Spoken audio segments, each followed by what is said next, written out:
They looked at me and saw an easy target, a soft, overweight accountant who spent her evenings stress-baking and her days hiding behind towering stacks of financial records. In their eyes, my size equated to weakness. I was just the heavy-set girl you could push around the one who would cry if you raised your voice. They thought my silence was submission. They thought my curves made me slow, clumsy, and entirely defenseless. But they made a fatal miscalculation, because the night the city's most dangerous men tried to silence me in that dimly lit parking garage, the head of the Rossi crime family didn't witness a victim begging for her life. He witnessed a predator waking up. In the cutthroat financial district of Chicago, invisibility is a rare commodity, but for Penelope Hastings, it was a daily reality. At 28, Penelope, or Penny, to the few people who bothered to learn her name, was a senior forensic auditor for Sterling, and Hayes, one of the most prestigious accounting firms in the Midwest. She was brilliant, methodical, and possessed a mind like a steel trap. But in the sleek glass-paneled hallways of corporate America, none of that was what people saw first. They saw her weight. Penny was a size 20. In a world of razor-thin executives and tailored designer suits, her body was an anomaly that people either judged or actively ignored. She was accustomed to the subtle microaggressions, the eyes that darted to her waistline before making eye contact, the condescending smiles from junior partners who assumed she was just a secretary, and the unsolicited health advice from colleagues who masked their cruelty as concern. She had learned early on that society equates physical softness with mental fragility. They assumed she was jolly maternal and entirely harmless. Penny used their prejudice as a weapon. While they were busy underestimating her, she was dissecting their lives. Her life took a sharp, dangerous turn in the blistering cold of November 2024. Sterling and Hayes had been retained by a sprawling logistics and import empire called Harbor Freight Solutions. On paper, it was a massive conglomerate, handling shipping routes across the Great Lakes and the eastern seaboard. In reality, as whispered in the hushed, terrified conversations of the city's elite, it was the legitimate front for the Rossi family, a modern, sophisticated syndicate that had evolved from street-level racketeering into white-collar dominance. The head of this empire was Gabriel Rossi. Gabriel was 34, impeccably dressed, and possessed the kind of quiet, terrifying authority that made rooms fall silent the moment he entered. He didn't yell. He didn't threaten. He just looked at you, and you understood exactly what would happen if you crossed him. When Penny was assigned to lead the audit team at Harbor Freight's sprawling headquarters in the South Loop, her boss, William O'Keefe, had been visibly nervous. "Just stick to the numbers," Penelope O'Keefe had stuttered, wiping sweat from his forehead, despite the office's aggressive air conditioning. "Don't ask questions about the operational side. Don't look into the warehouse manifests unless they explicitly offer them. Audit the corporate accounts, stamp the approval, and get out." Penny had simply nodded, adjusting her thick-rimmed glasses. But she wasn't one to do a job halfway. Her first week at Harbor Freight was a masterclass in being ignored. The building was filled with imposing, broad-shouldered men in tailored suits who walked with a predatory grace. When Penny rolled her heavy cart of files down the hallway, her thighs brushing together, the men would part, not out of respect, but with a thinly veiled dismissal. Just the fat accountant, their eyes seemed to say. Nothing to worry about. Gabriel Rossi was a ghost for the first 3 days. Penny worked out of a windowless conference room in the basement, surrounded by bankers' boxes. It wasn't until Thursday that she finally crossed paths with the boss.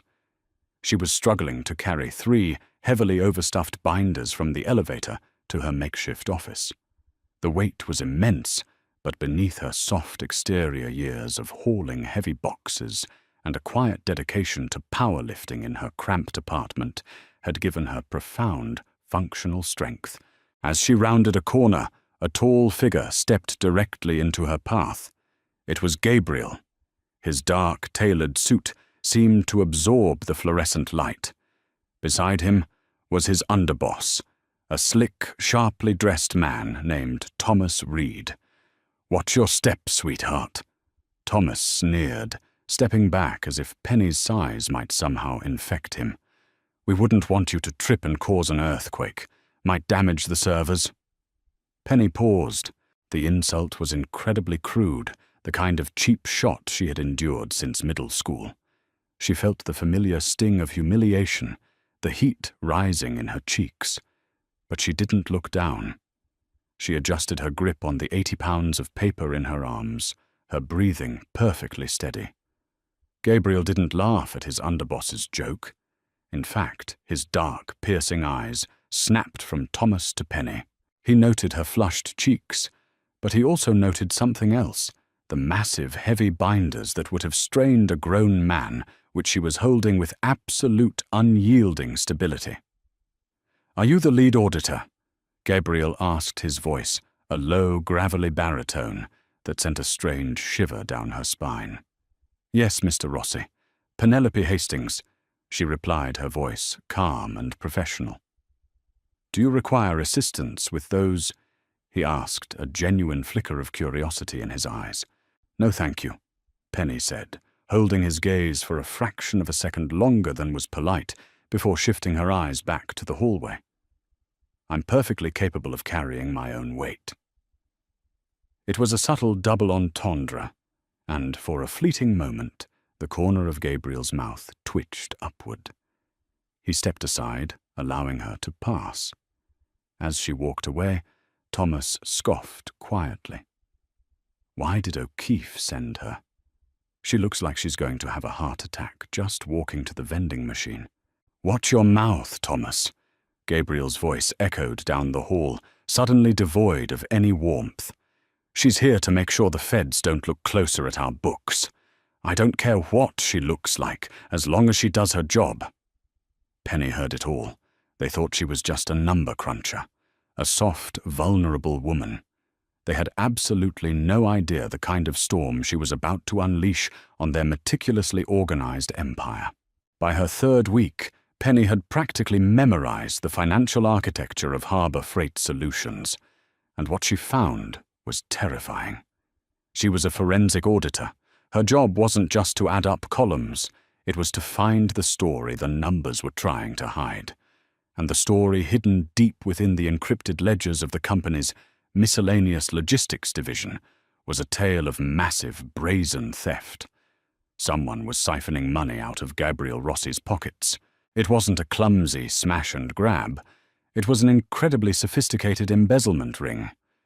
Over $12 million had been bled out of the company over the past 18 months, filtered through a labyrinth of phantom vendors, inflated invoices, and offshore shell companies based in the Cayman Islands and Cyprus. It was brilliant. But Penny was better. Sitting in her basement office at 9 p.m. on a Tuesday, surrounded by empty coffee cups and half-eaten protein bars, Penny finally connected the final dot. She stared at the screen, her heart hammering against her ribs. The phantom vendor authorizing the fraudulent invoices was a company called Apex Maritime Solutions, and the digital signature authorizing the payments from Harbor Freight belonged to Thomas Reed.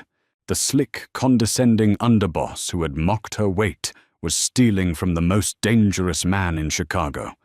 A cold sweat broke out across Penny's back. This was no longer white-collar crime. This was Mafia treason. If she reported this to William O'Keefe, her boss would likely bury it, terrified of retaliation. If she went to the police, she would be dragged into a federal racketeering case and likely end up at the bottom of Lake Michigan. And if she went directly to Gabriel Rossi, she had no guarantee he wouldn't just shoot the messenger to keep the family's embarrassing internal leaks quiet. She needed airtight, undeniable proof, hard copies of the routing numbers. Over the next few days, the atmosphere in the office shifted. Penny noticed it immediately. The predator's intuition she had developed over years of being a target kicked in. People were watching her, specifically Thomas Reed's men. On Thursday afternoon, Thomas himself strolled into her windowless office uninvited. He shut the door behind him with a quiet, ominous click. He was carrying a pink pastry box from a high-end local bakery. "Penelope," Thomas said, offering a smile that didn't reach his cold, dead eyes. "Working hard, I see. I brought you a little something. Figured you must be getting hungry down here all by yourself. A woman with your appetite needs fuel, right?" He slid the box across the desk. Inside were half a dozen gourmet cupcakes. The insult was blatant, designed to humiliate her, to reduce her back to the fat girl stereotype, to make her feel small and weak. "Thank you, Mr. Reed," Penny said, keeping her voice devoid of emotion. She didn't touch the box. Thomas leaned across her desk, planting his palms on the wood. The smell of his expensive cologne was overpowering. "I hear you've been requesting access to the legacy servers, the old shipping manifests from last year." Penny's pulse spiked, but her face remained a mask of bland corporate indifference. "Standard procedure for a full-scope audit. I need to establish a baseline for year-over-year revenue." Thomas leaned closer, his voice dropping to a harsh, grating whisper. "Let me give you some advice, sweetheart. You're a nice girl, a little soft around the edges.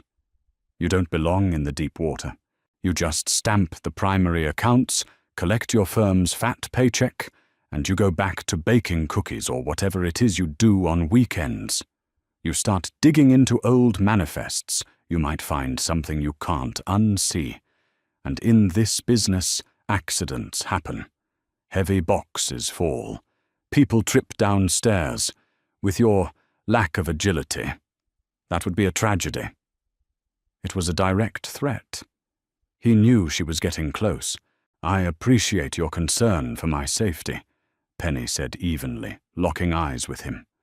She refused to break contact. "But I assure you my footing is very secure." Thomas stared at her for a long moment, a muscle ticking in his jaw. He clearly hadn't expected pushback. He expected tears or stammering apologies.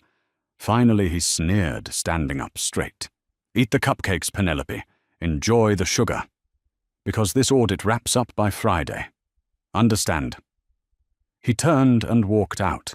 Penny waited until the footsteps faded down the hall before she let out a shaky breath. Her hands were trembling slightly, but beneath the fear, a slow, hot anger began to boil. For her entire life, men like Thomas had looked at her and seen a victim. They thought her body made her a target. They thought her size meant she couldn't fight back. Friday, she thought. I have until tomorrow night. She needed to get into the physical archive room on the 4th floor. The digital files had been scrubbed, but a company this old still kept physical hard copies of the wire transfer authorizations locked in filing cabinets for federal tax compliance. The proof she needed to show Gabriel Rossi the undeniable paper trail that would save her own life and expose Thomas was up there. She decided to make her move on Friday night after the building had cleared out for the weekend. It was a terrifying gamble, but Penelope Hastings was done being treated like she was invisible. Friday night brought a torrential downpour to Chicago. The rain lashed against the heavy tinted windows of the Harbor Freight Building, drowning out the sounds of the city. By 10 p.m., the corporate offices were deserted. Only a skeleton crew of security guards remained, mostly patrolling the ground floor and the warehouse docks. Penny sat in her basement office, the lights dimmed. She wore dark jeans, a loose black sweater, and heavy rubber-soled boots. She checked her watch, 10:15 p.m. It was time. She bypassed the elevators knowing they required keycard swipes that would log her movements. Instead, she took the concrete stairwell. Climbing 4 flights of stairs would have left the old her gasping for air, but the powerlifting and cardiovascular endurance she had quietly built up over the years served her well. She arrived at the fourth-floor landing, breathing slightly heavier, but completely energized. The archive room was at the end of a long, dark corridor. It was a massive, cavernous space, filled with row after row of rolling, heavy-duty steel shelving units, operated by mechanical cranks. The air smelled of old paper and dust. Penny slipped inside, using a master key she had copied from the maintenance staff's board a week prior. She clicked on a small, high-powered tactical flashlight, shielding the beam with her hand. Section G. 2023 Wire Authorizations. She moved swiftly through the aisles, turning the heavy metal cranks to part the massive shelving units. The physical exertion required to move tons of paper on steel tracks was significant, but Penny handled it with ease. She found the cabinet picked the cheap standard-issue lock with 2 paper clips, a skill she had learned out of sheer boredom in college, and began rifling through the folders. Bingo. There it was. A thick file labeled Apex Maritime, Dispersal Drafts. She opened it and shone her light on the documents. Thomas Reed's actual physical signature was on every single fraudulent wire transfer, signed in blue ink, alongside the bank routing numbers for the Cayman accounts. It was the smoking gun. She quickly stuffed the file into her leather messenger bag. Then she heard it. The unmistakable squeak of a wet rubber sole on the linoleum floor outside the archive room. Penny froze instantly, killing her flashlight. The archives plunged into absolute darkness. "She's in here." A rough, grating voice echoed through the massive room. I saw the stairwell door closing. It wasn't Thomas. It was 2 men. Penny recognized the voice. It was Mickey, one of Thomas Reed's personal enforcers, a massive, steroid-injected thug with a reputation for brutality. "Thomas said not to leave a mess," a second voice replied. Sullivan Barnes, lean, wiry, and fast. "Make it look like a heart attack or a fall. Just get the files back from the fat bitch and let's get out of here. I hate the smell of this room." Penny's heart hammered against her ribs like a trapped bird. She was trapped on the 4th floor with 2 Mafia hitters who had orders to kill her. The fear was cold and paralyzing, threatening to lock her muscles. "They see you as weak," a voice whispered in her head. "Use it." She was standing in the aisle between 2 massive rolling steel shelves. The gap was only about 3 feet wide. "Spread out," Mickey ordered. "Find her." Penny slowly backed away, her silent footsteps masked by the thunder outside. She moved toward the back wall where the shadows were absolute. She reached into her bag and pulled out the only weapon she had, a heavy stainless steel thermos filled with hot coffee and her tactical, steel-cased flashlight. It wasn't much against guns, but in close quarters in the dark, she knew physics. A beam of light swept down the aisle next to hers. Sullivan was getting closer. "Come out, Penelope," Sullivan mocked, his voice echoing eerily. "We got some cupcakes for you. Come on out, piggy." The rage that surged through Penny at that word was volcanic. Decades of being mocked, belittled, pushed aside, and underestimated coalesced into a sharp, crystalline focus. She wasn't just an accountant anymore. She was a woman fighting for her life. Sullivan turned the corner into her aisle. His flashlight beam swept across the floor, illuminating her boots. "Gotcha," he started to say, raising his silenced pistol. He never finished the sentence. Penny didn't scream or cower. Using the tight confines of the aisle, she lunged forward with terrifying speed, her mass and momentum turning her into a human battering ram. She slammed her shoulder directly into Sullivan's chest. The impact was devastating. A man might expect a woman of her size to be slow, but force equals mass times acceleration. Sullivan was launched backward, the air exploding from his lungs. His gun flew from his hand, clattering into the darkness. Before he could even hit the ground, Penny brought the heavy stainless steel thermos down in a brutal, sweeping arc, connecting solidly with the side of his skull. There was a sickening crack, and Sullivan collapsed like a puppet with its strings cut instantly unconscious. "Sully!" Mickey's voice rang out from 2 aisles over a note of confusion replacing his bravado. "Sully, talk to me!" Penny didn't hesitate. She grabbed the mechanical crank wheel on the end of the steel shelving unit next to her. These units weighed thousands of pounds when fully loaded. She knew Mickey was in the adjacent aisle. Planting her heavy boots against the floor, she engaged her core, her powerful legs and her back.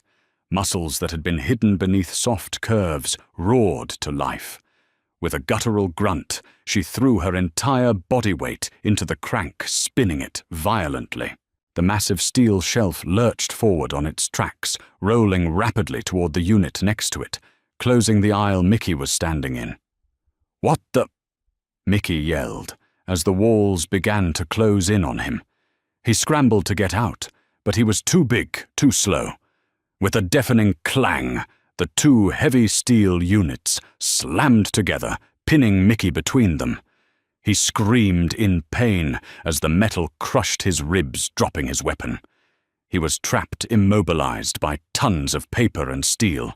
Penny stood at the end of the aisle chest, heaving the steel flashlight gripped tightly in her hand. She had taken down 2 seasoned Mafia enforcers in under 45 seconds without firing a single shot. Suddenly, the main overhead fluorescent lights flickered on blindingly bright. Penny spun around, raising her flashlight like a club ready to fight the next wave. Standing in the doorway, silhouetted against the bright hallway, was Gabriel Rossi. He wasn't wearing a suit jacket. His tie was loosened, and he held a matte black automatic pistol in his right hand, lowered by his side. He had clearly heard the commotion and come up to investigate. Gabriel's eyes swept the room. He saw Sullivan Barnes bleeding and unconscious on the floor.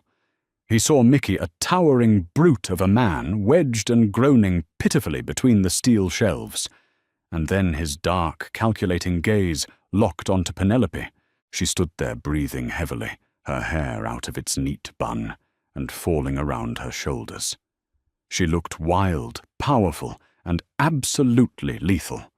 For a long moment, the only sound was the rain lashing against the windows and Mickey's pathetic whimpering.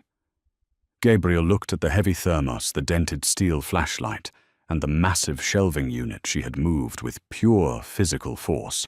The boss of the Rossi Syndicate, a man who had seen every kind of violence the underworld had to offer, stood absolutely motionless. The shock on his face slowly melted away, replaced by an expression Penny had never in her entire life seen directed at her by a man. It wasn't pity. It wasn't dismissal. It was profound, overwhelming awe. "You." Gabriel breathed, his voice barely a whisper, yet carrying across the room. He slowly holstered his weapon, never taking his eyes off her flushed, defiant face.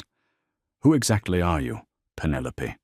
Penny straightened her back, adjusting her grip on her leather bag containing the files. She looked the most dangerous man in the city, dead in the eye, and for the first time in her life, she didn't feel invisible at all. "I'm your auditor, Mr. Rossi," she said, her voice steady and ringing with newfound authority. "And we need to talk about your balance sheets." The silence in the archive room was absolute, save for the rhythmic drumming of the storm against the reinforced glass and the ragged, wet breathing of Mickey, who was still pinned between the steel shelves. Gabriel Rossi didn't rush. He moved with the terrifying, deliberate grace of a predator, assessing a new, entirely unfamiliar variable in its territory. He stepped over the unconscious, bleeding form of Sullivan Barnes, kicking the suppressed pistol down the aisle out of reach.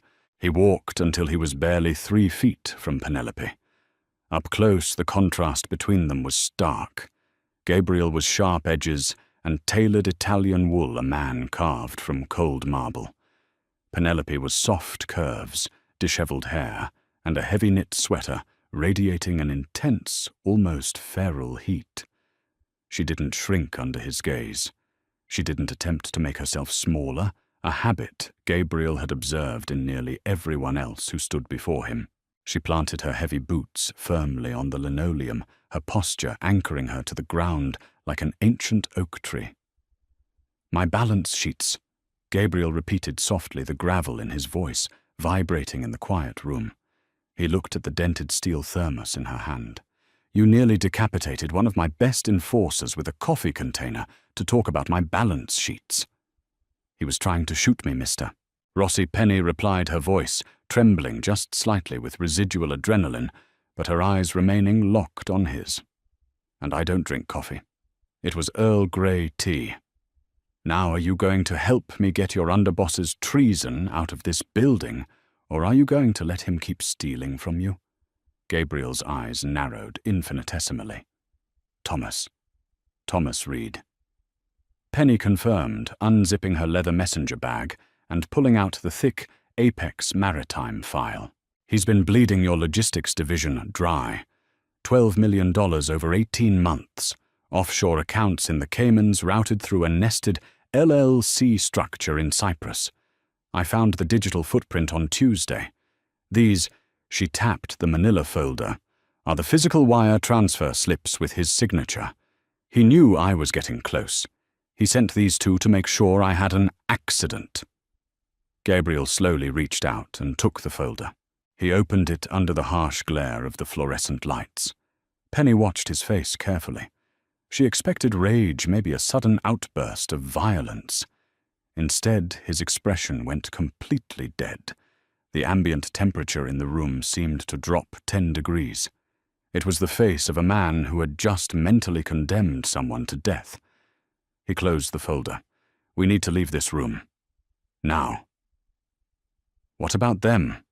Penny gestured to the two men on the floor. "They failed, which means Thomas will know they failed the second they miss their check-in," Gabriel said, stepping past her to examine the shelving unit trapping Mickey. "He will panic. A panicked rat bites." Gabriel looked at the mechanical crank, then at Penny's arms. Beneath the soft fabric of her sweater, he could now see the sheer density of her physique. The realization of what she had done, the sheer explosive power required to move a fully loaded industrial archive shelf fast enough to trap a trained killer, shifted something profound within him.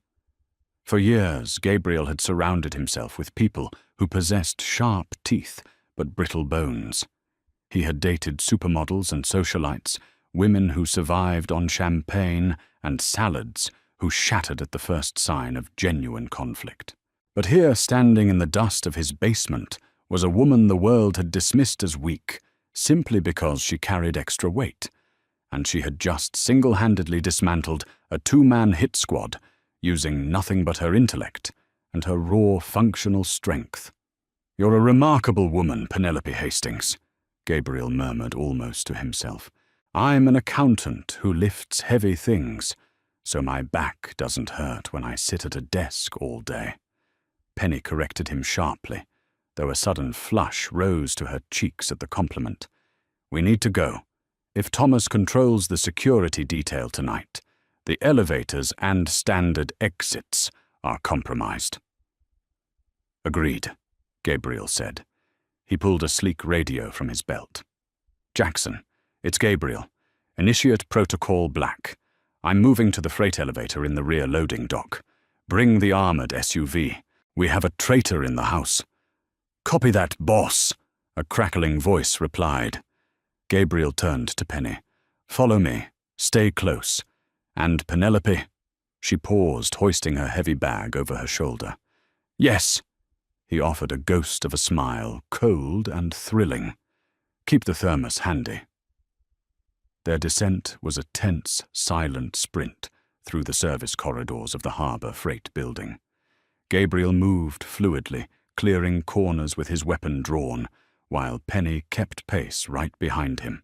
She was breathing hard, her thick thighs burning from the relentless stair climbing, but she didn't ask him to slow down. her stamina forged in hours of grueling gym sessions held firm.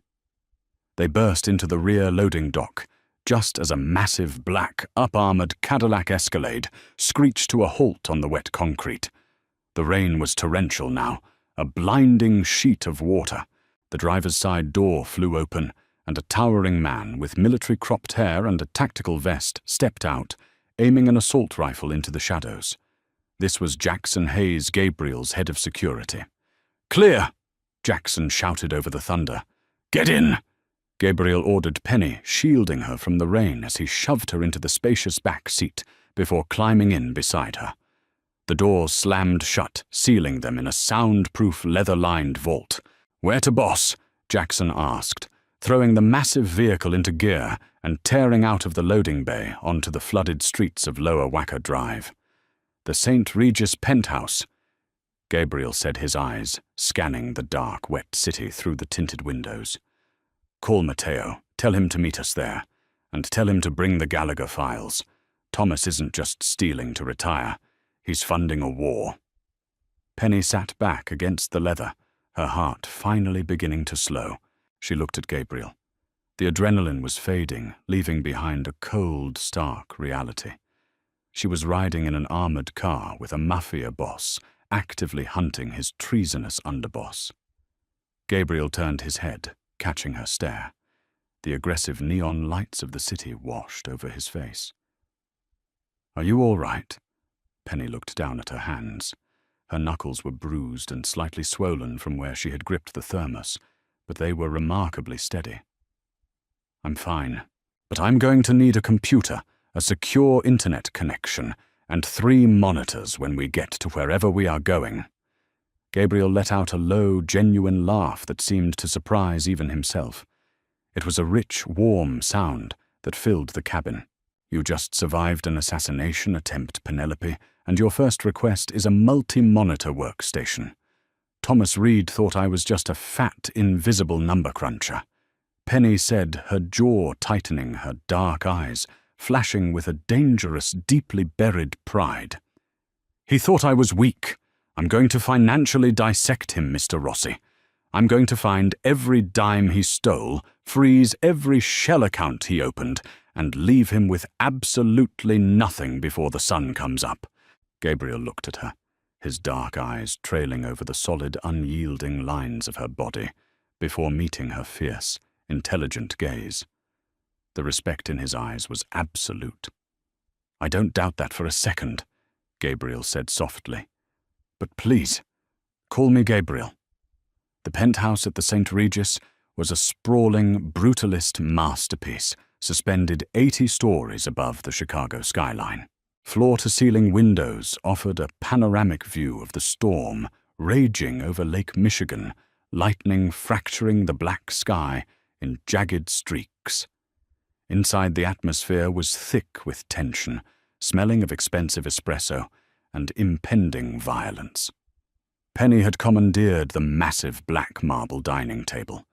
True to his word, Gabriel had Jackson procure 3 high-end monitors, a secure laptop, and a dedicated encrypted server connection. For the past 2 hours, Penny had been a blur of motion, her thick, capable fingers flying across the mechanical keyboard with terrifying speed. Standing on the opposite side of the table were Gabriel and his consigliere Matteo Russo, a silver-haired, elegantly dressed man in his late 50s who looked like a distinguished college professor, but possessed the ruthless cunning of a cartel lawyer. "This is impossible," Matteo was saying, pacing the length of the room, looking at the complex data maps Penny had thrown onto the largest monitor. "Thomas has been with the family for 12 years. He wouldn't be stupid enough to wire funds directly into a domestic account." "He didn't," Penny said without looking up from her screen. "He's smart, but he's arrogant.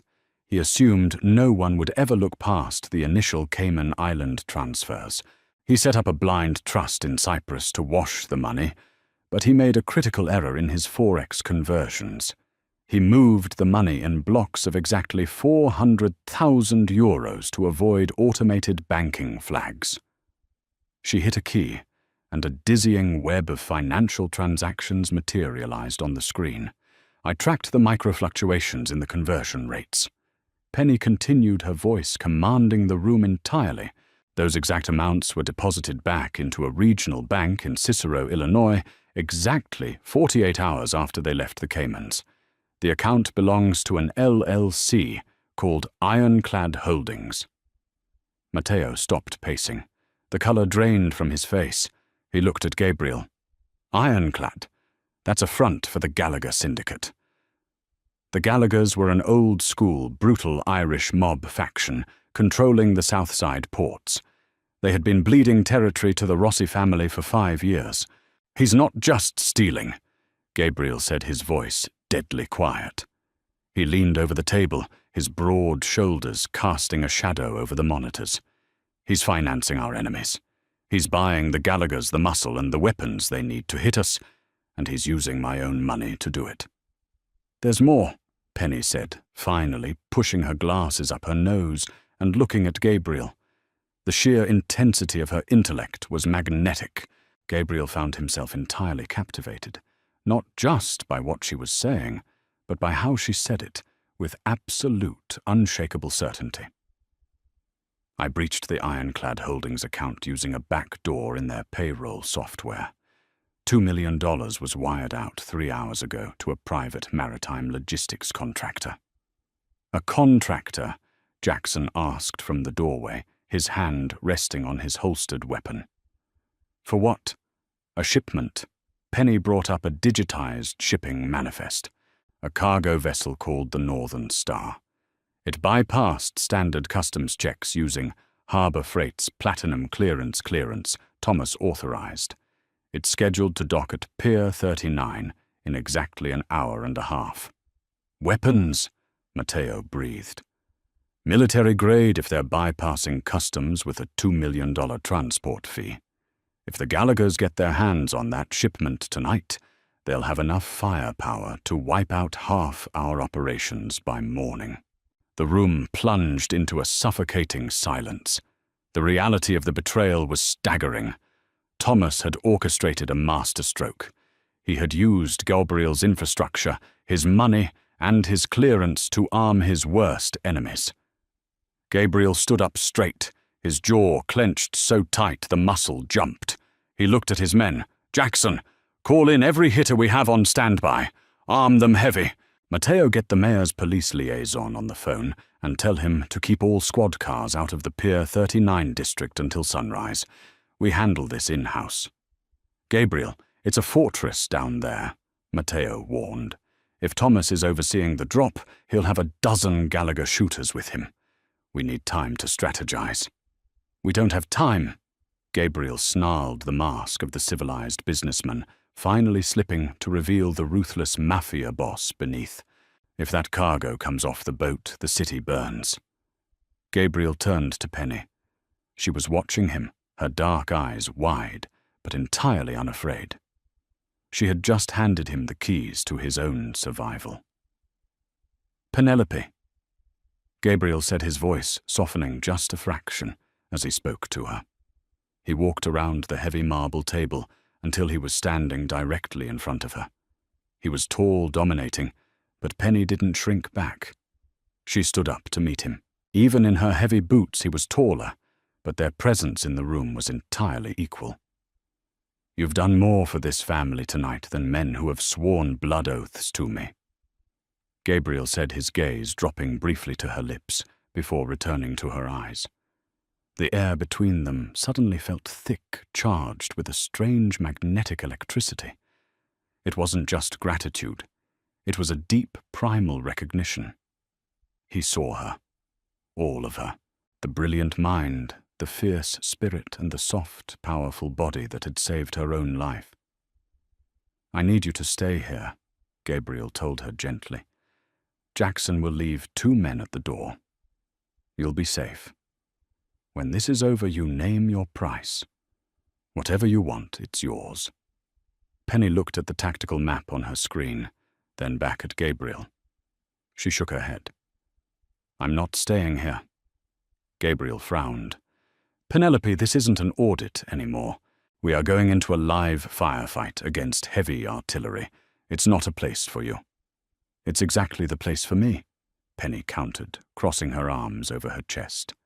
Thomas used the legacy encryption codes from the 2021 Harbor Freight system to lock the digital manifest of the cargo containers. Those containers are biometric and digitally sealed. If you don't have the master decryption key, you can't open them to verify the weapons, and you can't lock them down to prevent the Gallaghers from moving them. "We can blow the hinges," Jackson suggested gruffly. "They're maritime-grade titanium," Penny shot back, glancing at the security chief. "It would take hours with a plasma torch, time you just admitted you don't have." She turned back to Gabriel, her expression resolute. "I have the decryption key on this laptop. I can bypass the locks in 60 seconds. You need me on that pier, Gabriel." Matteo looked horrified. "Boss, you can't bring a civilian and accountant into a war zone." Gabriel didn't look at Matteo. He was staring at Penelope. He saw the stubborn jut of her chin, the way she planted her feet. She was fully aware of the danger. She knew exactly what she was walking into, but she wasn't hiding behind her desk anymore. She was stepping into the fire. He realized then that he had made the same mistake as Thomas, as William O'Keefe, as the rest of the world. He had tried to put her in a box marked fragile. He had tried to protect her because society dictated that women who looked like her needed protecting. He wouldn't make that mistake again. "Pack up the laptop, Penelope," Gabriel said softly, a slow, dangerous smile spreading across his face. "Gabriel, be reasonable," Matteo hissed. "I am being reasonable, Matteo," Gabriel said, never breaking eye contact with Penny. He reached out his large, warm hand, lightly brushing her shoulder, sending a shock wave of heat straight down her spine. "She's the smartest person in this room, and she hits harder than half your crew. If she says she can open those boxes, she comes with us." Penny felt a fierce, burning triumph ignite in her chest. She quickly unplugged the secure laptop, shoving it into her leather messenger bag. She felt the heavy weight of the steel thermos clinking against the bottom of the bag. "Let's go steal your money back," Penny said, zipping the bag closed and looking up at the most dangerous man in Chicago. Gabriel pulled a heavy tactical Kevlar vest from a duffel bag Jackson had brought in. He held it open for her. "Ladies first." The ride to Pier 39 was a masterclass in controlled chaos. The armored Escalade tore through the flooded, desolate streets of the industrial district, flanked by 3 blacked-out SUVs carrying Gabriel's most lethal enforcers. Inside the cabin, the silence was deafening. Penny adjusted the heavy Kevlar vest over her chest. It was snug, compressing her thick sweater, adding an undeniable weight to her frame that she found oddly comforting. It felt like a physical manifestation of the armor she had worn mentally her entire life. Gabriel sat beside her, checking the magazine of his customized tactical rifle. He moved with a brutal economic precision. Every so often his dark eyes would flick to her, assessing her state of mind. He found no panic. Her hands rested securely on her leather bag, her breathing steady deep, and measured the exact same breathing technique she used right before deadlifting 300 pounds. "We hit the main gate in 60 seconds, Jackson called out from the driver's seat. "Drones show the Northern Star is already docked. They've offloaded 4 primary containers onto the staging tarmac. Looks like 20 shooters on the ground. Gallagher's men." "And Thomas?" Gabriel asked, his voice a low, lethal hum. "Visual confirmed. He's standing near the central control kiosk," Jackson replied, throwing the SUV into a sharp, sliding turn that threw Penny against Gabriel's solid shoulder. He caught her effortlessly, his hand lingering on her arm for a microsecond before he gripped his weapon. "We go fast and we go loud," Gabriel ordered. "Jackson, you take the right flank. Suppress their high-ground shooters. I'm taking Penelope straight down the middle to the control kiosk. Nobody touches her. Am I understood? A chorus of grim affirmations echoed through the radio. Penelope! Gabriel turned to her, his face inches from hers. The scent of Rain gun oil and his expensive cologne was intoxicating. When the doors open, you stay on my 6. You don't stop moving until we reach that kiosk. Can you run? Penny looked at him, a fierce, feral smile touching her lips. I can run right through them if I have to. The Escalade smashed through the chained chain-link gates of Pier 39 like a battering ram. The moment the tires hit the tarmac of the container yard, the night erupted in blinding muzzle flashes and deafening gunfire. Jackson threw the vehicle into a spinning park, using the armored chassis as a shield against the immediate hail of bullets from the Gallagher syndicate. Go! Gabriel roared, kicking his door open. Penny moved. She didn't hesitate. As Gabriel stepped out, laying down a punishing wave of suppressing fire that dropped 2 Gallagher men, instantly Penny slipped out behind him. The rain was a freezing horizontal sheet, slicking the concrete and blurring her vision, but she kept her eyes fixed on the broad, armored back of the Mafia boss. They sprinted through the maze of towering, rusted shipping containers. The noise was apocalyptic, the screaming of metal, the thunder of gunfire and the shouting of panicked men. Despite her size, Penny moved with a grounded driving force. Her legs, thick and powerful, propelled her forward like a freight train. A Gallagher shooter stepped out from an alleyway between 2 crates, raising a shotgun. Before Gabriel could pivot, Penny didn't stop. She dropped her shoulder and slammed her heavy leather bag loaded with the solid steel thermos and her laptop directly into the man's face as she ran past. He went down in a spray of blood and teeth.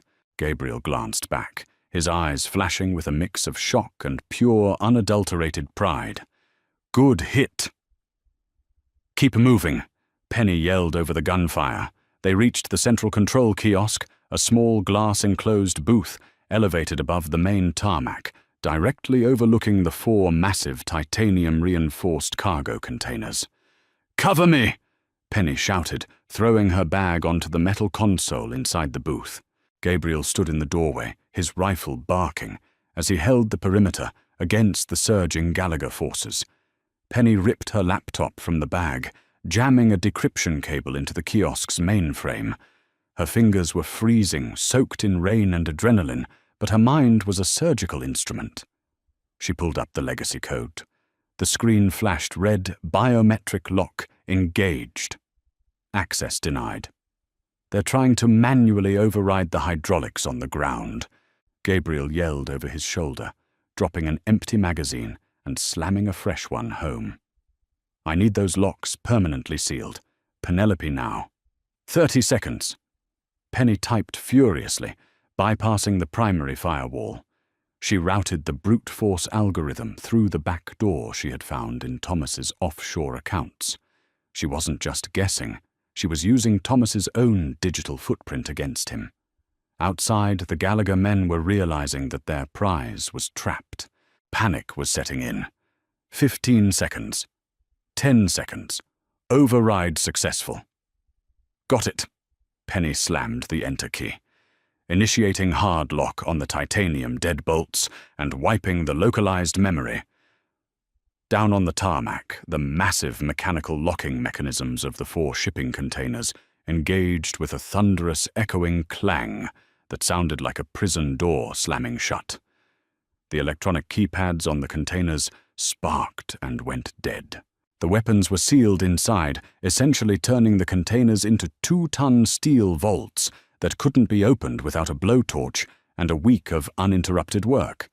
The Gallagher men, realizing their multi-million-dollar arsenal was lost, and Gabriel Rossi's heavy hitters were closing in, broke rank.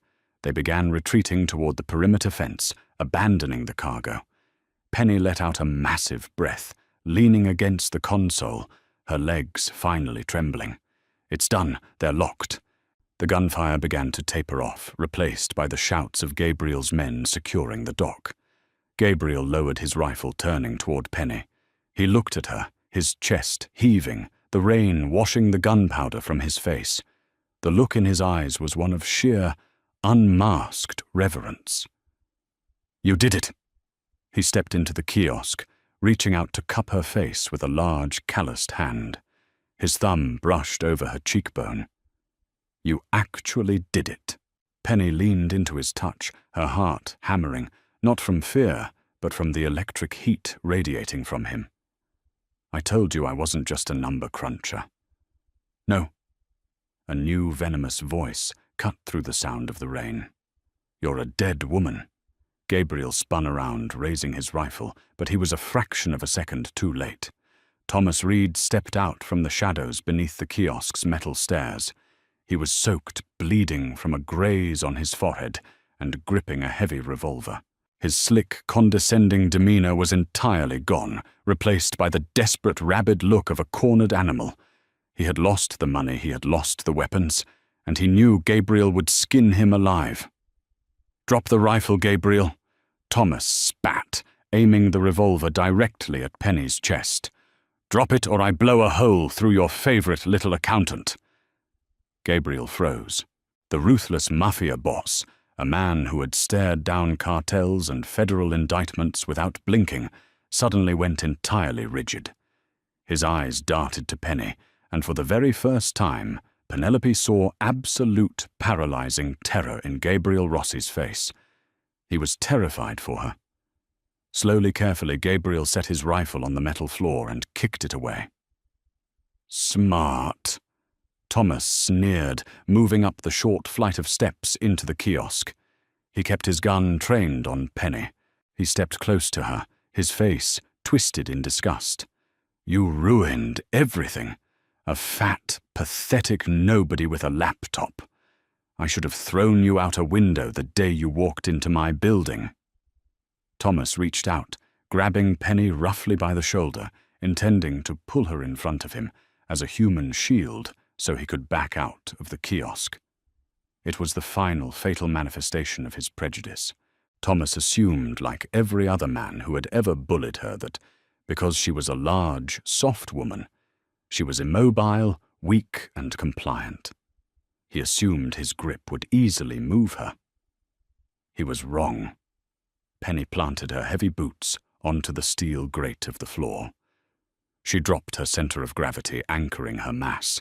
When Thomas yanked her shoulder, she didn't stumble forward. She stood like a stone pillar. Thomas blinked, surprised by the sudden resistance, his balance shifting forward for a split second. That was all Penny needed, channeling every ounce of frustration, every sneer, every crude joke about her weight she had ever endured. Penny pivoted violently on her heel. She reached up, wrapping her thick, powerful arms around Thomas's gun arm and his neck in a vice-like clinch. Before he could pull the trigger, she drove her hips into his side, using her core strength and the sheer, undeniable physics of her mass. She executed a flawless, devastating hip throw. Thomas let out a strangled gasp as his feet left the floor. Penny hoisted his entire body weight over her hip and slammed him face first onto the solid steel deck of the kiosk. The impact was bone-shattering. The revolver flew from his hand, skittering off the edge of the booth and plunging into the dark water of the bay below. Thomas groaned, his nose broken, completely incapacitated by the sheer kinetic force of the throw. Penny stood over him, her chest rising and falling heavily, her fists clenched. "I am not pathetic," she growled, her voice a low, terrifying rumble. "And I am not weak." Gabriel stared at the scene, utterly spellbound. He looked at Thomas, broken and bleeding on the floor, and then up at Penelope. She was magnificent, a goddess of vengeance forged in curves and steel. Gabriel stepped forward, placing his boot firmly on the back of Thomas's neck to keep him pinned. But his eyes never left Penelope. "You," Gabriel whispered, his voice thick with raw, unfiltered desire, "are the most dangerous thing I have ever seen." He reached out, grabbing the lapels of her Kevlar vest, and pulled her flush against his chest. The kiss was explosive. It was a collision of adrenaline power and overwhelming relief. Gabriel kissed her with a desperate, claiming intensity, his hands tangling in her wet hair, pulling her soft, solid body against his hard edges. Penny kissed him back with equal ferocity, her hands gripping his broad shoulders, finally allowing the fire inside her to consume them both. They stood there in the pouring rain, surrounded by the flashing lights of the tactical vehicles and the smoke of a conquered dockyard. Penelope Hastings had walked into the underworld as a target, an invisible woman carrying the weight of society's judgments. But she was leaving it as a queen. She hadn't just survived the Mafia, she had brought it to its knees, and the king of the city was right there, kneeling beside her. They say this is a man's world, a place where strength is measured in sharp angles and loud voices.